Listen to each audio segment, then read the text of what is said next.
Welcome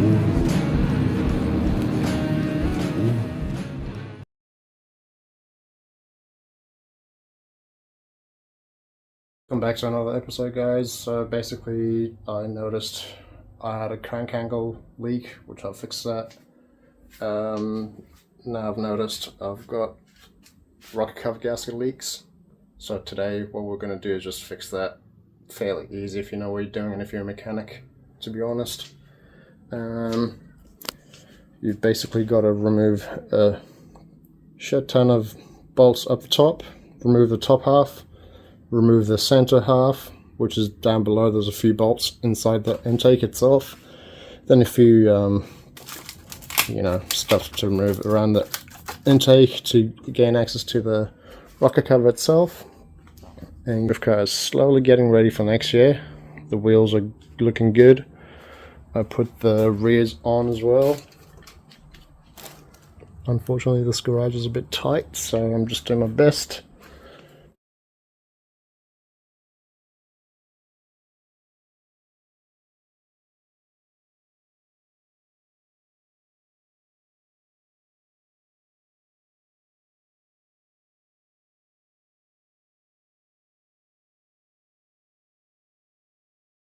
Once you've removed your top half portion of the intake, it's pretty easy. One hose here, one hose here, and then one hose underneath. And yeah, like a million bolts, and just try to keep all the bolts in the same place. And next up, more or less just got these few bolts in the middle, few bolts on the side, down the back, and your intake should be off. And obviously just try to get everything out of your way just to make it easier, but yeah.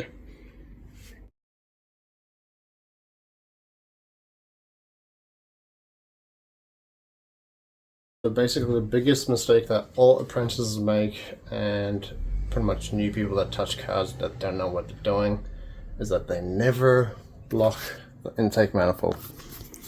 It's always a good habit to just chuck a rag on the intake so no bolt, nut or anything could drop in, because that job will become like a 50-hour job if you don't do it properly.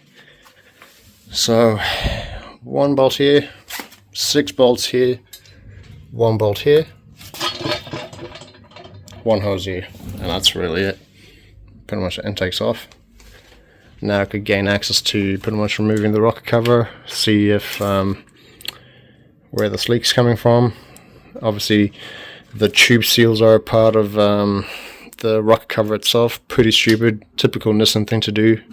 So I'm just going to take the spark plugs out as well, change the spark plugs, make this engine bay look a bit cleaner, because I don't want any oil leaks when I'm drifting, because obviously drifting, hot heat over there from the exhaust and oil do not mix. So I'm just doing some pre-maintenance stuff so I'm safe at the track.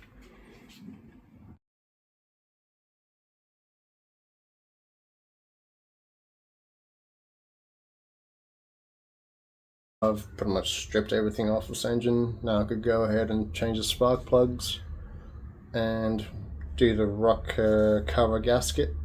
So far so good. The inside the engine looks brand spanking new, to be honest. Like, this engine has 210,000 kilometers on it, and for you American people, I have no clue, because no one really does miles. Like, most of the world does kilometers, but anyway. Crap thing is that these are integrated a part of the rocker cover gasket. Another shit thing about Nissans, they do anything in their power to get more money from you. So if you want to change its tube seals, you got to get the whole rocker cover. Yay! But anyway, now I could just start removing this and replace it. And yeah, fun times.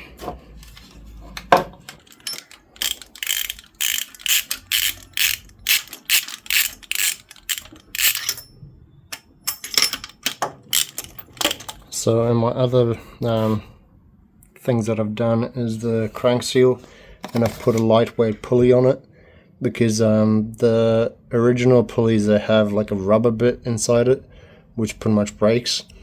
I removed that last week and replaced it without recording it because it was just so tedious and like just the crank pulley bolt wouldn't come off. But I got it off with heat, but that's not going anywhere. That's a beautiful piece of metal. I put new belts on it, and now I'm just doing the spark plugs, obviously. And if you really want to make your life easy on this side, I suggest grabbing a pry bar and just like prying this hose slightly without obviously snapping anything, pushing it to the side so it clears everything in here, so you could obviously take your rocker cover off and whatnot. But all spark plugs don't have much wrong with them by the looks of it. Seems like it's an even burn on every single one. A tiny bit wet maybe, but anyway. The only reason why I'm changing these is because I have a very tiny like misfire, like it's barely noticeable, but my ass, like I could feel it in my ass. And yeah, so I'm just gonna go ahead, change these. I thought you know, might as well, if the rocker cover's off and all this jazz, you might as well do it. So many people make this mistake. They just go ahead and put the spark plug over here and then pretty much just drop it. It can more or less affect your spark gap in a way. So obviously just put it in slowly and just go like that. Do not drop the freaking spark plug in. It's never healthy and you could just break things. Now it's time to clean the edges. Obviously the cleaner you get, the better it is, and no leaks in future. Just gotta take off all these silicons off and clean it up. Now that it's all clean and spanking new, all the silicons have been removed off the edges. Obviously always put a dab of silicone over here where the edges join, and a dab over here down the bottom. And if you're really scared of having this come off while you're installing it, you could always just slightly lift it up, put a dab of silicone underneath and push it back in. That's what I'm going to do. Okay, rocker cover's on. It's looking good so far. I just pretty much got to put the bolts in and torque it to spec. I normally don't torque things to spec, but I've got a torque wrench in my hand. But this being a Nissan, and I don't like Nissans that much, I'm just going to go with the torque specs just to be on the safe side. I don't want any leaks. But the torque spec is 9 Newton meters, I think. So you got to do 1 to 3 Newton meters and then 9, which, I mean, I don't have anything that goes 1 to 3. So I'm just going to do 9 straight away. So I'm just going to do 13.5 just because this torque wrench doesn't go any lower, but I always like to do a tiny bit more than what the factory says, because obviously after this settles in, yep, there we go.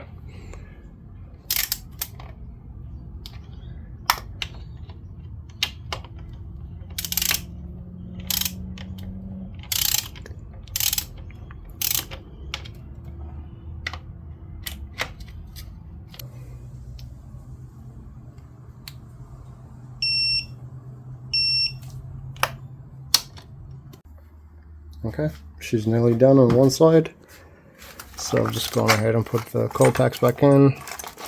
Then I've just got to put all these stupid brackets back on again. One side's done, and obviously the other side, practically the same thing, so I'm not going to show this side most likely, but you just got to remove as much crap out of your way as possible. Take all the brackets off, and any plugs or connectors holding these wires in, just disconnect it. Obviously have your battery terminal off, and yeah, and this side should be just exactly like the other side. So by the looks of it, this side on the right hand side is harder because there's a bracket that goes here that's just like near impossible to take off. There's more plugs, there's a stupid big thick wire that goes in front of it. There's the fuel pressure regulator, I think. Yeah, that's fuel pressure over there. It goes in front of it as well, so it's just all going to restrict you. So if you could like just try to unplug everything, zip tie things out of your way. Obviously less things that you have in front of you is just easier. So I'm just going to try to get everything out and do it. Okay, this side's done as well, just about. I've put dabs of silicone in order to hold the sides of this on, so obviously it keeps dropping, but when you do that and just like let it settle in for like 5-10 minutes, it actually keeps itself in place. This side is definitely way harder because you just got to get the angle to dangle and like put the cover in a particular angle without hitting any of these, and just like, there goes my gun.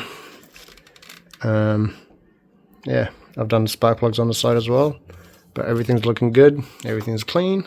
Just got to put this back on now. Okay, she's all back together now. Could start assembling everything in a pretty much reverse step and order. So the back coil, it's got a tiny bit of oil in it, so I believe that the tube seal is slightly leaking on that one. That's a later accomplishment. So I'm just gonna go put this back on, same steps you took it off, and Bob's your uncle. Alright, just before I send you guys off, so the next thing that I'm doing on this car is the heavy duty dual plate clutch. Obviously because the clutch is toast on this and the single mass is way better. Need to do the AC gas refill and a bunch of little things, but the goal is to have this car on the drift track in a year's time. Not a year's time, looking at the new year. So basically I just want to go out there and have fun in a C-time car where, you know, it will most likely not break, I hope. Just have fun with it. This car in total has cost me 15 or 15.5k so far for a C-time car that's had everything done to it so far. So for 15.5k, I'm pretty happy with that. Only downside is that it's convertible, but it is what it is. Okay, she's back together now. I mean, it's cleaner than before, so I'm just happy with that. I've done everything properly to the best that I think that I did. This is what it looks like again. Back to standard. What I need to do next is raise the height up on the front coilovers a bit, because just getting into this driveway, which is like flat, which you can't see right now, but it's practically flat and it always gets stuck. So front's a bit low. I just need to adjust that and I'm good to go. Thanks for watching, guys. If you want to hit the like and subscribe button for, you know, for fun, it will help me get some motivation to make more videos as well. Thanks for watching again. See you guys soon.